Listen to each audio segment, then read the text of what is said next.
Okay, everyone, tonight's feature presentation is The Pros and Cons of AI in the Classroom, a talk by NYACC board member Dina Schlesinger with Cecilia Evasco and David Sherman. Go ahead, take it away, Dina. I think last year I heard about a college professor who was terrified of AI in her classroom. And since then, through an art association, I met a teacher who absolutely loves working with AI and she's terrific at it. And she agreed to give part of the talk. It's 15 minutes, but she's fascinating. And I heard another man who teaches at Columbia, business at Columbia, and he has big reservations about AI, but he's using it and he has different methods of using it. So we'll see each one. And at the end, I'll show you a school where there are no teachers, just AI and just machines. It's totally run by AI. And that's a very short part of the presentation, but it should also be interesting. So let's start. And I'm Dina Schlesinger. AI has arrived in a big way in the education system. Many students are going to the AI computers programs and writing whole reports and handing the reports into their teachers. And what can teachers do about that? And there's a lot of controversy about that. And the other thing is, do people think that AI will overtake teachers in the classroom and soon there won't be any real teachers? So those are the issues that we're looking at. And again, it was about 2 years ago. I was tutoring a boy in English who was in the third grade, and he told me that he handed in a report about Christopher Columbus. And I said, well, before you hand it in, why don't we look at it and talk about the English, the grammar, the spelling, and other things? And he said no. And he was so emphatic about it that I suddenly realized he already handed it in. And he didn't write it. His English was terrible. It was done by computer. And the thing was, if a kid can do that, how do you interest them in grammar, in critical thinking even? And these are the big questions. When did it happen where people start to think that computers can think like people? And the first one to do that was um, Alan Turing in 1950. And he developed a Turing test. And he said, if you can't see the difference, if you ask the same question to a computer and a person, and you can't tell the difference in the answers and see which one is done by a computer, then you can say a computer thinks. And he didn't publish his questions because he didn't want it known, but the kind of questions he asked computers are, how do you feel? And also logic questions, like, why does a 24/7 supermarket have locks on? So he saw that the answers with the people were very similar to the answers that were done by computer. And he said we can say that computers think. And years later, they used the word artificial intelligence for this. And we'll talk about this later. But I met two people. One of them is Cecilia Evasco, and she's a high school English teacher. And she has a great technology background and she loves AI and integrates it into her classroom, but not all the way. She has very surprising things that she does with it, but also she's surprised at how many kids say they don't want to use it. And David Sherman, I met, I overheard him talking to someone, and he said he's a college associate professor of business. And he finds that a lot of student papers are remarkably alike. And he has very big considerations about AI, but he also sees its value and he's learning how to use it. So I'll play you what each one of them said. Cecilia is an English teacher at a charter school in Yonkers. Before that, she was an English teacher at a charter school in the South Bronx. Cecilia loves technology and always integrates AI into her curriculum. And in the charter school in the Bronx, she integrated technology. Cecilia graduated from the New York Institute of Technology and got a master's degree in education and technology. She calls it the best decision she ever made. So I have some questions for you, Cecilia. What are your general feelings about you utilizing AI in the classroom? First of all, I'm very excited, and I've been a teacher for 35 years, and things were getting a bit monotonous, especially if I'm just teaching English. Integrating AI into my classroom caused a surge of adrenaline rush every time I walk into the classroom and we are doing a project involving AI. So I am excited. Yes, I'm a bit nervous, but I'm more excited than I am nervous. But I look forward into foraying into the world of artificial intelligence in the classroom. But please keep in mind, my background in technology is very strong. I used to work at a technology high school in Stamford, Connecticut, and even before that, for the New York City DOE, I was on the tech squad. So I've been one of the pioneers in education, in educational technology, and I was also one of the in the first cohort to take the certification exam for educational technology. Great, thanks. And what advice do you have to give teachers about incorporating AI into their curriculum? Okay. I know it could be scary, but first and foremost, remember that everyone is new to this, so it's okay to make mistakes. And if you have trouble like making mistakes, you're gonna have to shift your mind. I started using AI officially in my classroom last June. And even though I'm very experienced with using technology in the classroom, there were a lot of mishaps, mistakes, and so on. But I think both myself and my students all enjoyed the experience, and that's what's important about it. But you have to use AI in a meaningful way and not as a replacement tool for teaching. So AI is there to supplement what you already do in the classroom. I know it could be hard because it entails, shifting your approach to teaching, shifting your mind, and it also involves tapping into, creativity, which some people might not feel comfortable to tap into. And another thing that's important to remember is AI could be extremely helpful for students who need extra help, students in need.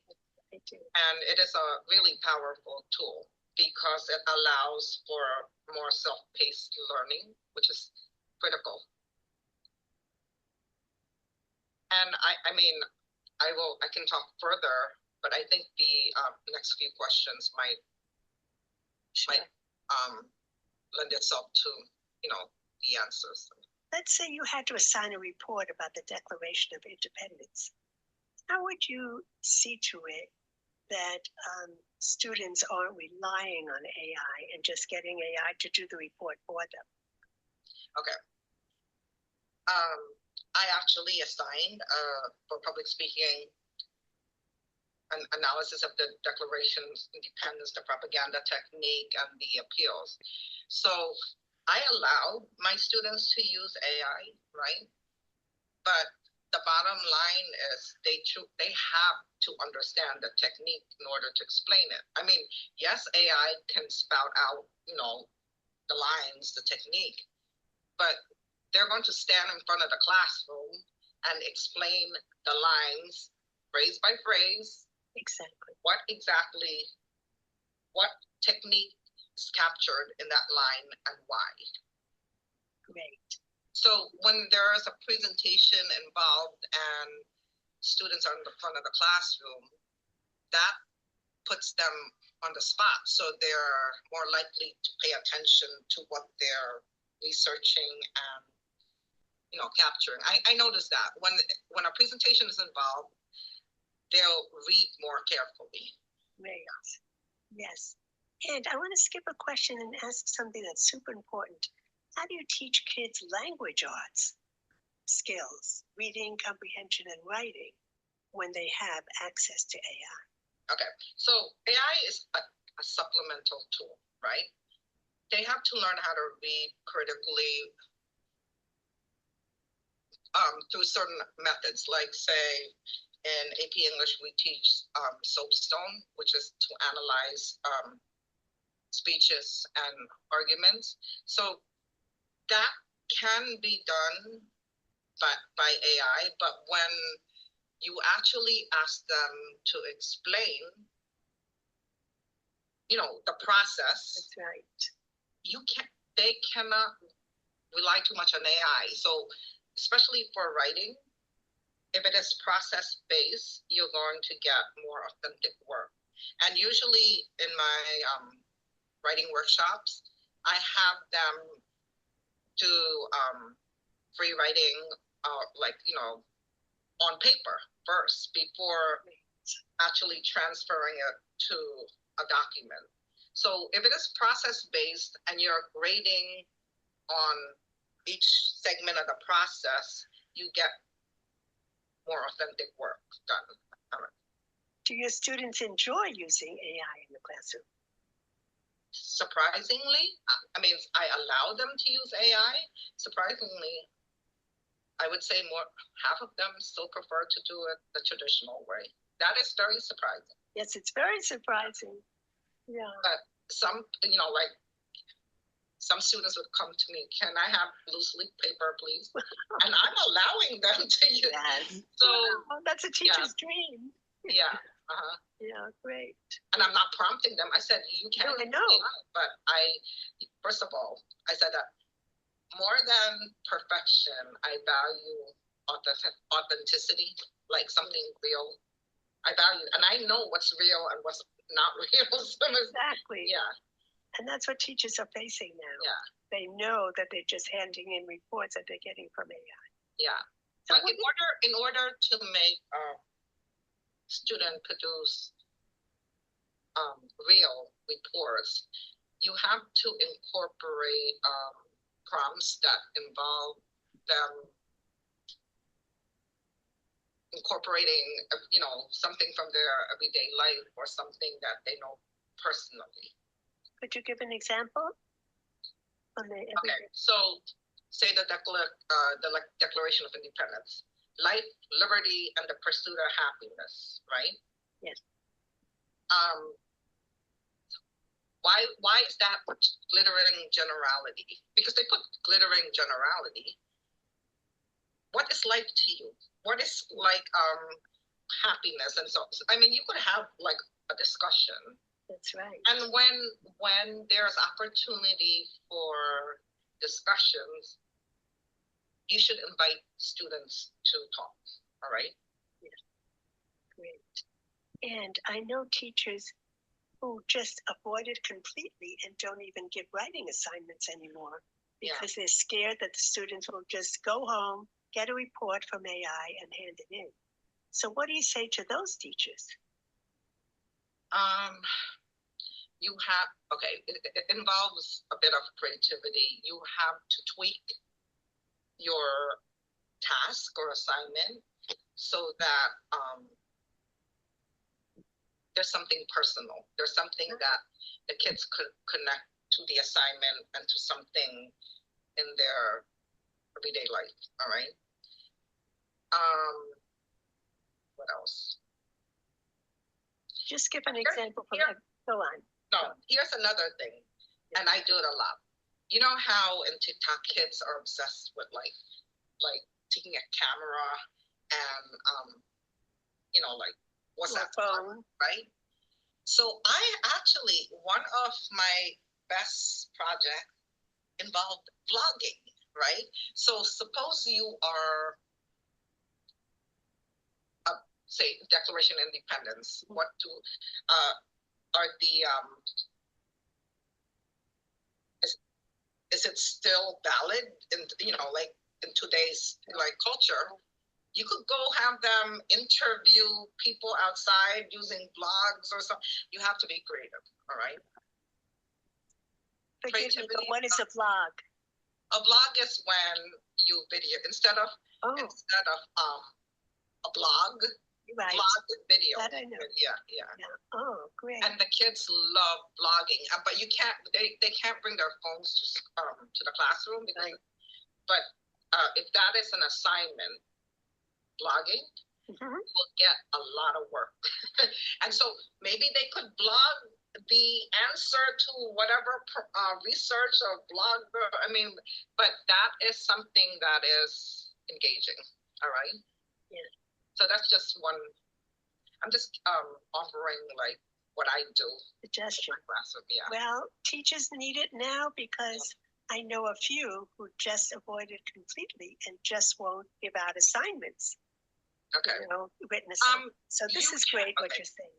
You can give traditional assignments. I still do, right? But you need to supplement it with something else. The questions I give are,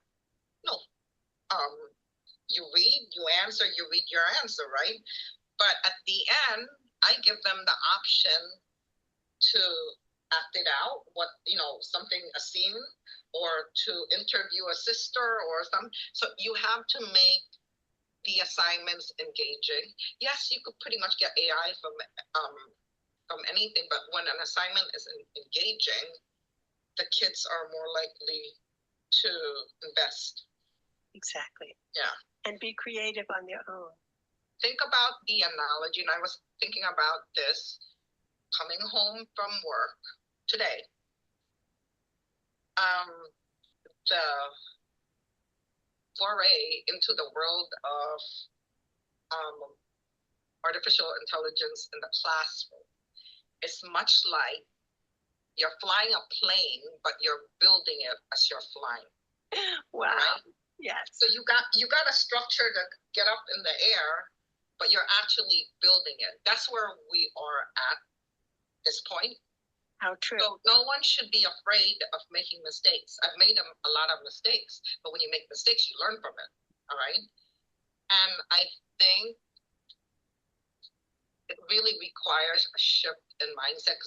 Teachers tend to be experts at their content area. Mm-hmm. With this artificial intelligence in the picture, that mindset has to shift a little. Be more open to make mistakes. You are a pilot on a plane that you are building. Yes, it's wild, and hopefully the mistake won't lead to any crashes. But it's a great idea, and thank you, Cecilia. Oh, Darren wants to ask you a question, but which AI do you use? Do you use GPT? Do you use Nano Banana? Okay, yes. I experimented with ChatGPT. I like it. I experimented with Google AI mode, which is really good. But my favorite is Perplexity.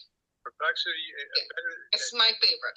Really? And also, what excited my students the most is Whisk, which is Google. So you can't find Whisk unless you type Google FX Whisk, because Whisk allows you to generate any image of whatever project you're doing in a realistic way. I don't think it violates any trademark. So that's FS Wix? FS? WHISK.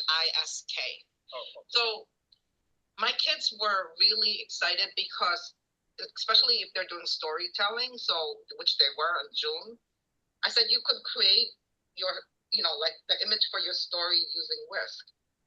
Yeah. Thank you so much, Cecilia, because I know a lot of teachers who will be very interested in what you're talking about. Yeah. So thank you. Cecilia Evasco loves integrating AI into her classroom, but David Sherman has some reservations. And David is Senior Advisor and co-founder to BGO Strategic Capital Partners, And he also teaches at Columbia Business School for Real Estate, the Milstein School.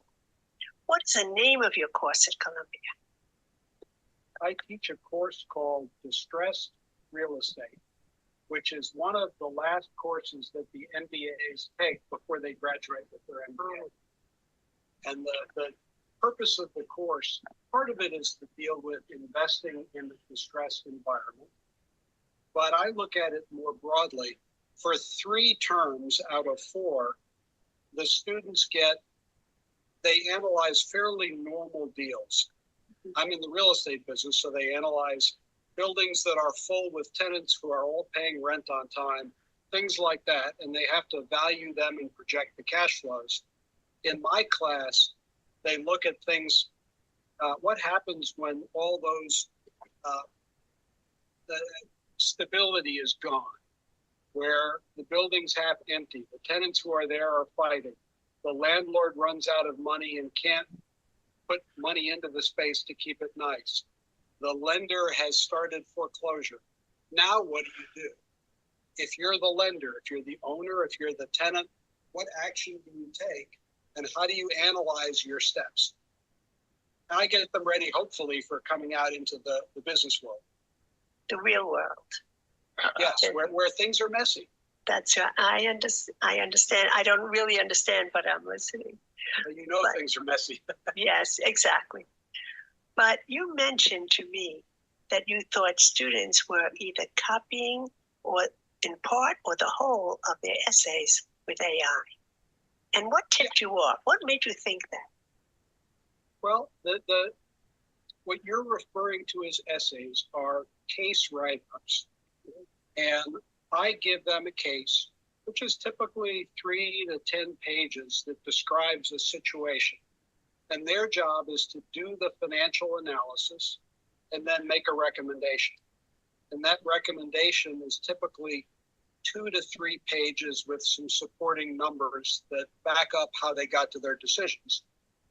And when the students turn them in, this past semester, I only teach 1 time a year in spring, several of the papers didn't flow like a regular person had written.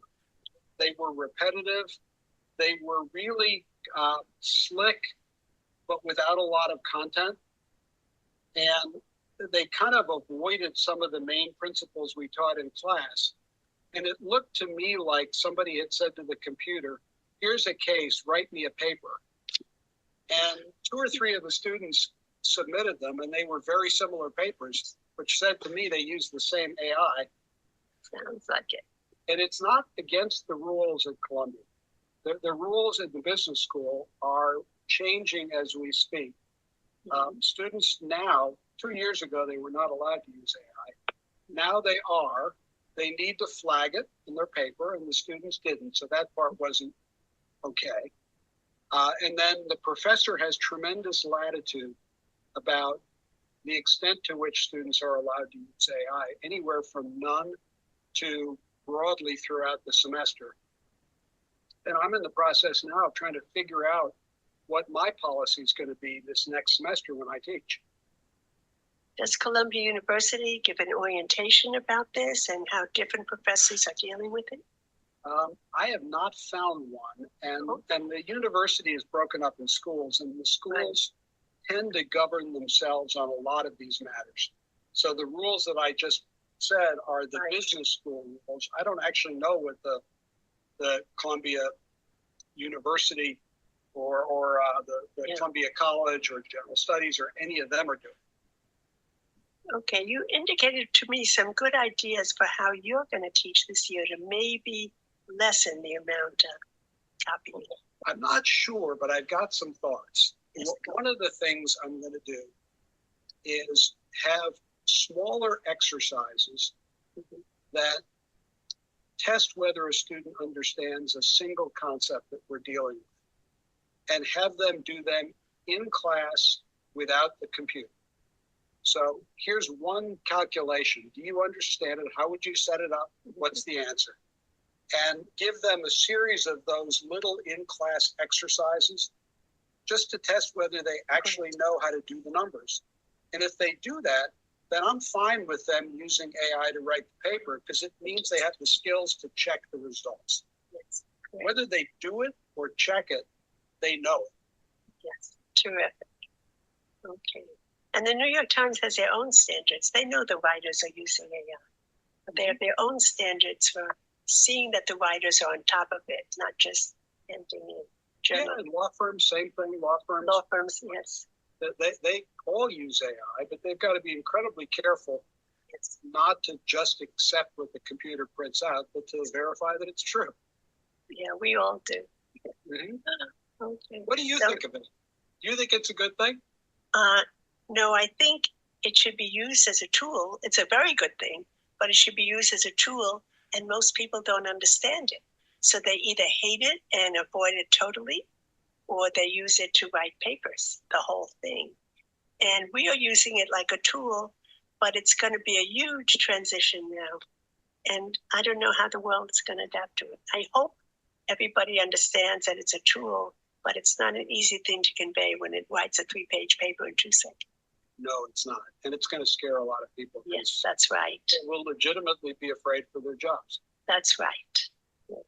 Yes, including Then teachers. there's Terminator. Yes, and then there's Sherman. Luckily, I'm retired. Okay. So thank you very I'm much. sort of retired, but Oh, okay. not completely. Yeah, I'm completely. Yeah, but I do these things because I love talking about things that are controversial. That's a see nice what people project you're think. doing. Good, thanks. Sorry I can't be on the live version. Yeah, me too. Okay. So, but thank you. You're welcome. See you soon. See you soon, I hope. Finally, there's schools, mostly in the South and the West Coast, I believe, but they're growing like crazy, called the Alpha Schools. And they are totally run by AI. There are no teachers. Students are pay $40,000 each to go there. And though they expect to lower the amount soon, even to poor people, and there are no teachers, only mentors who are paid $100,000 a year. And this is a man who explains it in about a minute how it works. And kids only go to class for 2 hours a day. This school in Texas just tested it out, and the results might blow your mind because the students didn't just get smarter. They started scoring in the top 2% of the entire country. But this parent said the biggest change wasn't in their kids' academic performance. It was watching his kids go from dreading school to actually loving it. So how does it all work? Well, for about 45 minutes, students learn subjects from an AI tutor. It's completely personalized, so if they understand the lesson, they move on. And if they get stuck, the AI will help them through it. And for the rest of the time, the kids get to do what they actually care about, like work on science experiments, create art, and collaborate on projects with their friends. What's crazy is students are learning so fast that some are completing entire grades in months. But I want to know what you think. If students are learning more and actually enjoying school by using AI, is it time for us to rethink the entire school system? Okay, so that's the question. And this illustration was actually done by AI. I'm not sure which one, but on the left, you see a teacher interacting with her students the old-fashioned way up till now.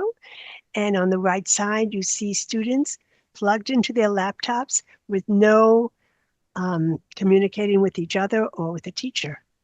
And the question is, even if their scores go up, are we teaching kids how to think and how to relate to each other and how to relate to people? So at MIT, they did a study for 4 months and with ChatGPT users and non-users. And they found a lot more mental activity with people who don't use ChatGPT in their work. But they found that the optimal thing was if you're given a paper or an assignment and you do use your brain for the initial draft, and then use ChatGPT or another company's work to help you as a assistant, and then go back and re-edit, you're using your brain optimally. And so let's open this up to, we don't have much time, but I'd like to ask what the audience thinks. Would you send your child to an AI-run school? Do you think tech will replace teachers? Are more teachers turning to AI? Will some avoid it and go, just avoid it completely? And could AI make us mentally lazy? Do any of you have any thoughts or questions about it? Say if I had a kid, which I don't, and that's probably a good thing, but if I did and I was sending them to school, I would like them to have some classes that are very AI forward and others that are completely old school. I would really Interesting. want to see that kind of a mix. Yes, I And bet that's going to happen too, but that's that's my very opinion, and now interesting. you have heard it. Thank you. Yes, you're welcome. Is there anyone else who feels that way, that you'd like a mix? Yeah, Who's speaking? yeah, that's me, Asa. Oh, Asa, yes. Yeah, yeah. If I had a kid school age, grade school, grammar school, I'd rather have it be a hybrid type of situation. Well, very interesting. Similar to what Steve was talking about, because that the section in your presentation where they were talking about these nearly fully AI schools, Yes, and alpha schools. Yeah. they were talking about how great it was and how much the kids are doing better in their grades and all that. I'm very skeptical. Mhm. I'm very skeptical about how great they say these kids are doing. Well, somebody said, I think it was Brendan, who said any parent who pays 40,000 for a kid in elementary school probably has a very motivated kid who might excel, with AI. So you don't Good. know. But Okay. I also read kids said that school is very cliquey, that they favor the richer kids and they give more attention to them. So Oh, there's a okay. whole bunch of things like Right. Oh, okay. What But which also oh, sorry, they hold on a second. In the beginning section of the presentation, when you spoke to her, I forgot her name offhand. that. Cecilia, Cecilia, right, yes, right. And an interesting thing that she said was that the children wanted to use the tactile yes, uh, portion of their learning. They wanted to use the notebooks. They wanted to use the yes, paper, yes, which is interesting. which is a good thing. Yes, I that's think right. that's a good thing, Yes, so that you know people don't lose those skills that's right. instead of just relying on the keypad and the AI. That's right. That's great. And I think that we all can come to the agreement there's got to be a mix. It shouldn't be all AI, but it should integrate AI because it has a lot to offer. Yeah. Go ahead. Again, thank you for the presentation, Dina. It was a great presentation. Thank you.